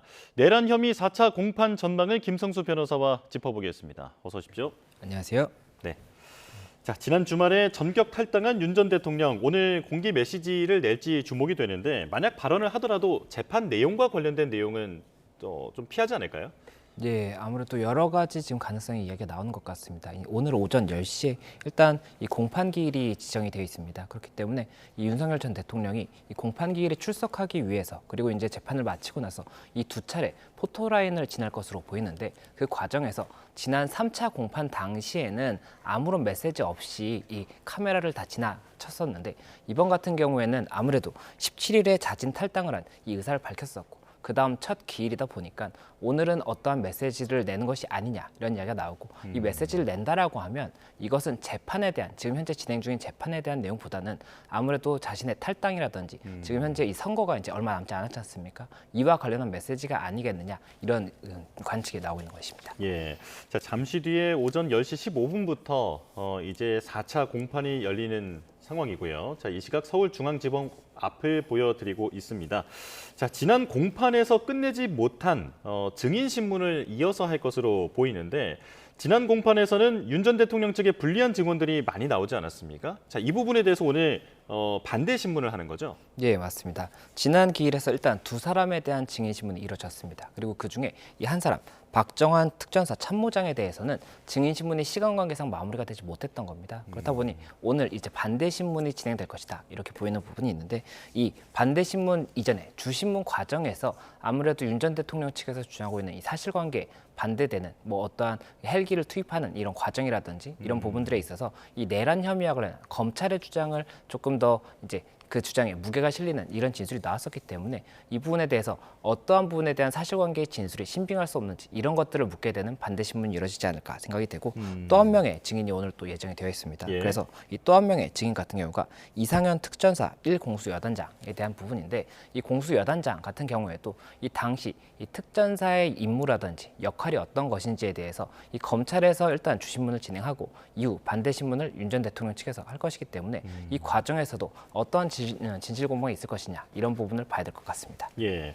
자, 그런데 윤 전 대통령 측은 지난 헌법재판소 재판에서 의원, 요원, 인원 이런 여러 가지 진실 공방을 펼치기도 했고 국회가 실제로 봉쇄된 적이 없다라는 주장을 했는데 헌재에서는 이 부분이 받아들여지지 않았잖아요. 예, 맞습니다. 결국에는 이 부분 헌재에서 사실관계를 판단하는 데 있어서는 이 국회에 투입되었던 이 군과 경찰의 이 경력들이 있지 않습니까? 이런 이 병력과 경력들이 어떠한 역할을 했는지에 대해서 굉장히 중요한 사실관계의 쟁점이 됐었고 그 과정에서 이 곽종근 전 특전사령관이 들었다고 하는 이 단어가 의원이었느냐, 요원이었느냐, 인원이냐 이에 대해서 진실 공방이 있었습니다. 그런데 이 부분 관련해서 헌재에서는 이 여러 가지 정황을 봤을 때는 결국에는 국회의원을 끌어내라라는 이런 취지로 해석이 된다라고 봤고 이것을 봤을 때는 결국에는 이 헌재에서의 탄핵 결정에서도 굉장히 중요한 사실관계가 됐었기 때문에 이번 사건에서도 이 내란 혐의 관련해서 이 어떠한 사람을 끌어내려고 했던 것인지 국회에 어떠한 목적으로 군이 갔던 것인지가 굉장히 중요한 부분이 될 수가 있기 때문에 이에 대해서 오늘 이 재판에서도 굉장히 여러 가지 진실 공방이 있지 않을까 생각이 됩니다. 네. 자, 추가 기소된 직권남용 혐의도 오늘 들여다볼 것으로 보이는데 내란 혐의와 사실관계가 동일하다고 해도 모두 절차라는 게 있다면서요?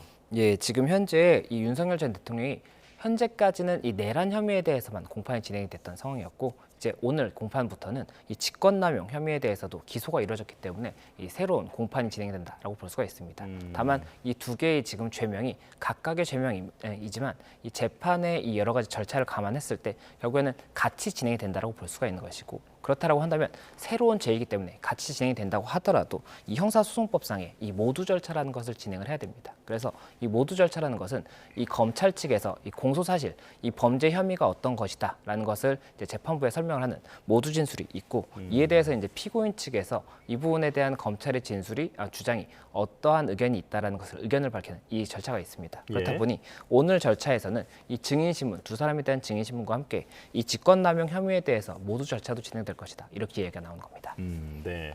자, 지금 화면을 통해서 이 시각 서울중앙지법 앞 그리고 윤석열 전 대통령의 사저인 아크로비스타 건물도 번갈아 가면서 지금 보여드리고 있는데, 자, 윤 전 대통령이 지난 주말 국민의힘 탈당을 선언한 뒤에 오늘 처음 포토라인에 서는 만큼 취재진들의 관심이 뜨거운 상황입니다. 자, 그리고 지기현 부장판사의 술접대 의혹이 불거진 이후에 또 첫 재판이기 때문에 이 부분도 주목되고 있는데요. 바로 지 부장판사 얘기로 넘어가 보겠습니다. 자, 이 접대 의혹이 향후 재판의 변수가 될 수도 있다라는 전망이 있는데 어떤 이야기입니까? 예, 이 의혹이 일단은 이 더불어민주당의 김용인 의원 그리고 또 김기표 의원이 14일 이 법사위 전체 회의에서 이 부분에 대해서 의혹을 제기한 겁니다. 네. 그래서 지기현 부장판사가 유흥주점에서 직무 관련자로부터 이 상당한 금액의 이 향응을 제공받았다 이런 이야기가 나오다 보니까는 이에 대해서 의혹이 제기가 됐었고 관련해서 대법원에서 지금 현재 의혹을 이제 확인을 하고 있다 이런 상황인 겁니다. 그래서 예. 이와 관련 사실관계가 어떻게 파악됐는지에 따라서 이 부분 지기현 부장판사의 재판 여부에 대해서도 여러 가지 이제 변수가 생길 수 있다 이런 이야기가 나오다 보니까는 이 부분 관련해서도 관심을 받고 있는 그런 사안입니다. 예, 일단 대법원이 사실관계를 확인 중이다라고 말씀해 주셨는데 이게 내부의 윤리감사실에서 진행하고 있는 거잖아요. 근데 정식 수사는 아니기 때문에 이런 사실관계를 어디까지 파악할 수 있을 것인가 이 부분도 좀 궁금하거든요. 예, 맞습니다. 이 윤리감사실에서 이 부분 진행을 한다는 것은 결국에는 이 의혹에 관해서 조금 더 구체적인 내용이 어떠한 제보가 있는지를 확인하고 그와 관련해서 사실관계를 파악하는 절차로 진행이 될 것으로 보이는데 이 사실관계 파악에 있어서 윤리감사실이기 때문에 어떠한 강제적인 수단을 이제 대응할 수는 없는 겁니다. 그렇다 보니까 이 부분 관련 어느 정도까지 이 사실관계를 정확하게 밝힐 수 있는 것이냐에 대해서 여러 가지 의견이 나오고 있는 것이고 그와 관련 만약에라도 이 부분 추가적으로 강제적인 방법을 통한 파악이 필요한 부분이 있다고 한다면 수사로 넘어갈 가능성도 있지 않을까 이런 이야기가 나오는 것 같습니다. 그렇군요. 자, 어떤 과정을 통해서든 접대 의혹이 만약 사실로 확인된다면 이제 법원은 어떤 절차를 밟게 됩니까? 예, 만약에 이 부분 사실관계가 일부 파악이 된다라고 한다면 이에 대해서 이 파악된 사실관계를 어떻게 이제 처리를 할 것인지에 대해서 검토를 하게 될 것이고 이 법원 내부적으로는 이 부분 관련 내부 규정이 있습니다. 이 내부 규정에 따라서 어떠한 징계가 가능한 사안이라고 한다면 징계를 검토해 볼 것으로 보이고 그 징계 여부에 대해서 검토가 이뤄진 다음에 징계의 수위에 대해서도 결정을 할 수가 있습니다. 그래서 이런 부분들에 대해서 쟁점이 될 것으로 보이고 만약에라도 이 행위 자체가 형사적으로 문제가 된다. 뭐 청탁금지법이라든지 아니면 형법상의 뭐 뇌물죄라든지 이런 것들에 쟁점이 된다라고 한다면 이에 대해서는 형사적인 조치도 검토가 가능할 수가 있기 때문에 예. 일단은 사실관계가 어떻게 파악되는지가 가장 중요하다라고 볼 수가 있고 아직까지는 의혹의 단계다 이렇게 말씀드릴 수 있을 것 같습니다. 네. 자, 국민의힘이 중앙선거대책위원회 회의를 진행하고 있습니다. 윤석열 전 대통령이 주말 사이에 자진 탈당을 한 데 대한 평가가 나올 것으로 보이는데요. 현장 연결합니다. 원가 120원인 것을 마치 약 80배 정도의 폭리를 취하는 것처럼 들리던데 커피 소상공인 여러분들의 생각은 어떠신지 좀 궁금합니다. 가격을 결정하는데 소상공인 또 기업인 창업하시는 분들에 있어서 인건비, 뭐 임대료, 또 원가 등도 있겠지만 저희 국민의힘이 더 중요하게 생각하는 것은 어떤 결과물을 도출하는 데 있어서 창의와 정성 그리고 땀이라고 생각합니다. 저희 국민의힘은 개인의 창의와 땀, 정성을 존중하는 정당이 되겠습니다. 이재명 후보가 개헌 공약을 내놨습니다. 4년 연임제, 국회 추천 총리제, 결선 투표제 도입이 핵심입니다. 표면적인 명분은 제왕적 대통령제를 고치자는 것입니다. 하지만 내용을 들여다보면 권력을 나누겠다는 것이 아니라 권력의 축을 다시 짜고 정치적 유불리를 계산한 것이 드러납니다. 이 후보는 지난 대선에서도 개헌을 말했습니다. 그때는 4년 중임제의 임기 단축을 함께 주장했습니다. 그러더니 이번에는 연임제를 꺼냈습니다. 그때도 선거가 한창일 때였고 지금도 마찬가지입니다. 이번에도 대선 후보 토론회 직전에 발표했습니다. 매번 선거에 맞춰 던지는 정치적 카드처럼 보입니다. 개헌을 이야기할 때마다 맥락이 달라지니 그 진정성을 국민이 의심하는 것도 무리가 아닙니다. 총리를 국회가 추천하고 대통령은 거부할 수 없게 하자. 거기에 대통령 제2요구권도 폐지하자고 합니다. 겉으로는 권력을 분산하겠다는 것 같지만 실제로는 행정부 견제 장치를 무력화하고 입법 권력을 의회, 다수당 중심으로 집중시키겠다는 설계입니다. 국회가 지금 그만한 신뢰를 받고 있다면 또 모르겠습니다. 하지만 현재 국회는 입법 독주로 국민 신뢰를 잃은 지 오래입니다. 이런 국회에 총리 인사권까지 몰아주겠다는 개헌이 정말 권력 분산이라 부를 수 있는지 되묻지 않을 수 없습니다. 김문수 후보는 전혀 다른 길을 제시합니다. 대통령 3년만 하겠다. 그 기간 동안 정치 개혁과 헌정 개편 마무리하겠다. 스스로 권한과 임기를 줄이겠다고 선언했습니다. 그리고 대선과 총선을 2028년 동시에 치르자는 브릿지 개헌을 국민께 약속했습니다. 거기에 그치지 않고 대통령 불소추 특권 완전 폐지, 국회의원 면책 특권 축소, 국민 입법제, 국민 소환제 도입과 같은 구체적인 제도 개혁안을 명확히 밝혔습니다. 누군가는 권력을 쥐기 위해 개헌을 말하고 다른 누군가는 권한을 나누기 위해 개헌을 제안합니다. 한 사람은 말을 바꿔가며 자신에게 유리한 얘기를 꺼내고 다른 사람은 말보다 먼저 권한과 임기를 내려놓습니다. 이 차이는 단지 제도 설계의 차이가 아닙니다. 정치를 대하는 태도, 권력에 대한 인식, 그리고 국민에 대한 진정성에서 나오는 본질의 차이입니다. 개헌은 권력의 유불리에 따라 좌우되어서는 안 됩니다. 국민 모두가 신뢰할 수 있는 헌정 질서의 틀을 다시 세우는 일입니다. 국민은 지금 묻고 계십니다. 이 개헌은 누구를 위한 것이냐? 정권을 위한 도구인가? 아니면 국가를 위한 설계인가? 그 물음 앞에 우리는 분명히 답해야 합니다. 국민의힘은 개헌을 선거 전략으로 삼지 않습니다. 정권을 위한 개헌이 아니라 국가를 위한 제도 개혁을 추진하겠습니다. 권력자나 특정 정당의 이해가 아니라 국민의 신뢰를 회복하는 길을 택하겠습니다. 그 길의 중심에 김문수 후보가 서 있습니다. 말보다는 실천으로, 권력보다는 책임으로, 정권보다 국민을 먼저 생각하는 개헌을 시작하겠습니다.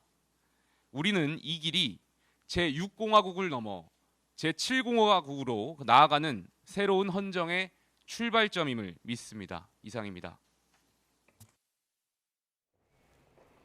국민의힘 김용태 비상대책위원장의 모두 발언 듣고 왔습니다. 이재명 후보가 꺼내든 개헌안에 대해서 겉으로는 권력 분산이지만 실제로는 행정부 견제를 무력화하려는 계획이다라고 비판했고요. 그리고 김문수 후보에 대해서는 임기 3년 단축 등의 구체적인 제도 개헌안도 명확히 밝혔다라고 말했습니다. 자세한 내용은 들어오는 대로 전해드리겠습니다. 자, 그리고 경제 관련 속보가 들어와 있습니다. 자, 우리 원달러 환율이 1,395.1원으로 5.5원 오른 채로 출발했습니다. 그리고 코스피와 코스닥은 하락 출발한 상황입니다. 자, 미국의 국가 신용 등급이 트리플 A에서 더블 A1으로 무디스가 신용 등급에 하락한 영향으로 풀이가 되는데요. 자, 최근 한미 통상 불확실성에 더해서 환율 시장에 새로운 긴장 요소로 작용하고 있는 것으로 보입니다. 자, 다시 한번 전해드리겠습니다. 우리 환율이 원달러 환율이 1,395.1원에 개장했고 코스피와 코스닥 역시 하락 출발하고 있다라는 소식을 전해드렸습니다. 자, 자세한 소식은 이어지는 뉴스에서 전해드리겠습니다. 자, 김성주 변호사와 계속해서 이야기 나눠보겠습니다. 자, 지금 지규현 판사의 술접대 의혹에 대한 얘기를 나누고 있었는데 만약에 사실로 밝혀진 경우에 이 내란 사건을 지금 다수 맡고 있는 이 상황이 어떻게 달라질 것인가 이 부분이 주목되거든요. 재판관이 바뀔 수도 있는 겁니까? 예, 이 부분에 대해서도 만약에 중징계가 검토가 된다라고 한다면 가능성이 없지는 않다라고 보입니다. 지금 현재 형사합의 25부에서 말씀 주신 것처럼 이 윤석열 전 대통령의 내란 우두머리 혐의라든지 직권남용 혐의에 대해서 재판을 하고 있고 이 나머지 군 경의 이 지휘부에 대해서도 각각 재판이 진행되고 있습니다. 그런데 지금 상황에서 만약에라도 이 부분 일부 사실관계가 인정이 된다라든지 중징계가 검토가 된다라고 하면 아무래도 이렇게 중요한 사건을 진행하는 것에 대해서 이 법원에서도 배당을 다시 뭐 다른 부로 바꾼다든지 아니면 이 형사합의 25부의 이 구성에 대해서도 일부 고민을 해볼 수가 있지 않을까 생각이 되기 때문에 이런 가능성이 아예 없다라고 보기는 어려운 것 같습니다. 예, 그래도 의혹만으로 재판장을 교체하는 것은 무리다라고 하는 그런 이제 반박도 있는 거죠. 예, 맞습니다. 지금 말씀드렸던 부분은 사실관계가 일부 확인이 된다라는 것을 전제로 말씀을 드린 것이고 만약에 의혹의 단계에서 끝난다라고 한다면 그때는 이런 부분에 대해서 검토가 되지 않을 것이기 때문에 일단은 사실관계가 실제 있는지 여부가 밝혀지는 것이 가장 중요하지 않을까 생각이 됩니다. 예. 자, 그리고 어제 열린 5.18 민주화운동 45주년 기념식에 무장한 대통령 경호처 요원들이 배치돼서 이 부분도 논란이 되고 있는데 지금 계엄군을 떠올리게 한다라고 하는 반박이 있는 상황이고 국가보훈부는 예년 수준의 경호를 했을 뿐이다라는 입장이죠. 예, 맞습니다. 어제 이제 5.18 민주화운동 45주년 기념식이 광주 국립 5.18 민주화 묘지에서 이루어졌습니다. 그런데 그 과정에서 이 헌화를 이 군경에 제복을 입은 사람들이 옮긴다든지 그리고 또 이 무장한 군인들이 이 경호를 위해서 이 배치되어 있는 모습들이 보이면서 이런 부분들이 이 결국에는 이 기념식의 이런 취지에 맞는 것이냐에 대해서 여러 가지 의견이 나왔었고 이에 대해서 일단 정부에서는 예년 수준의 경호였다라고 이야기를 하고 있지만 이 부분 관련 여러 가지 의견이 나오고 있는 그런 상황입니다. 예, 자 건진법사 관련 내용도 짚어보겠습니다. 전성배 씨 재소환됐는데 2주 만에 검찰이 다시 불렀습니다. 무엇을 추가로 확인하기 위한 자리였나요?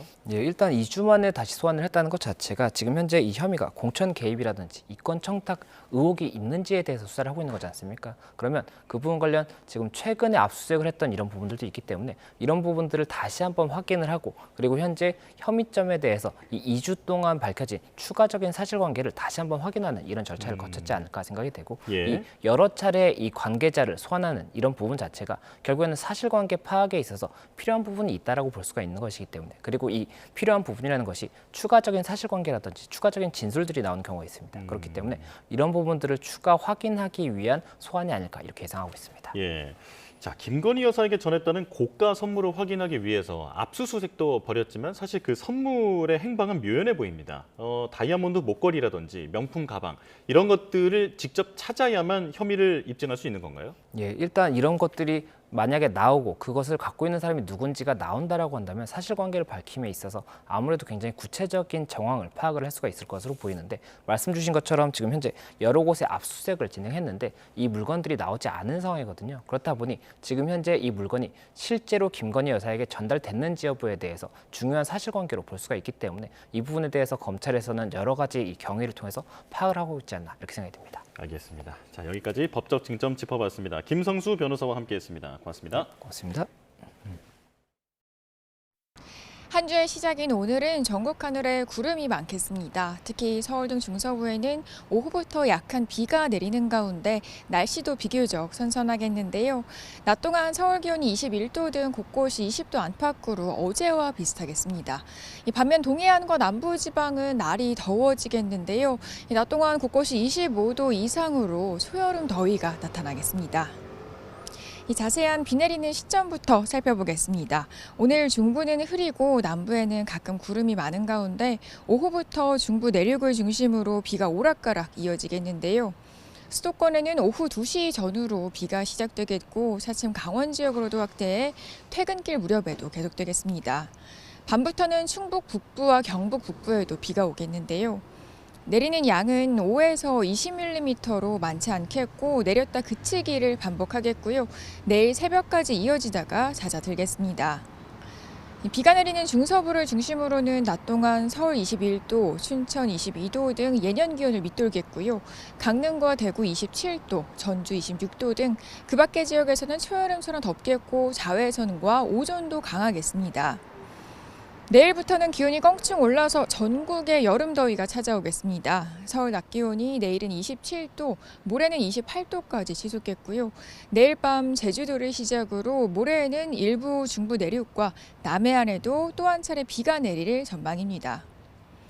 오늘 서해안과 동해안에는 소속 15m 이상의 강풍이 불겠습니다. 날아갈 수 있는 물건은 잘 고정해 주셔야겠고요. 해안가 안전에 각별한 주의가 필요하겠습니다. 지금까지 서울 상암동에서 YTN 고은재입니다. 뉴스업 월요일 순서 마칩니다. 내일 다시 뵙겠습니다. 고맙습니다.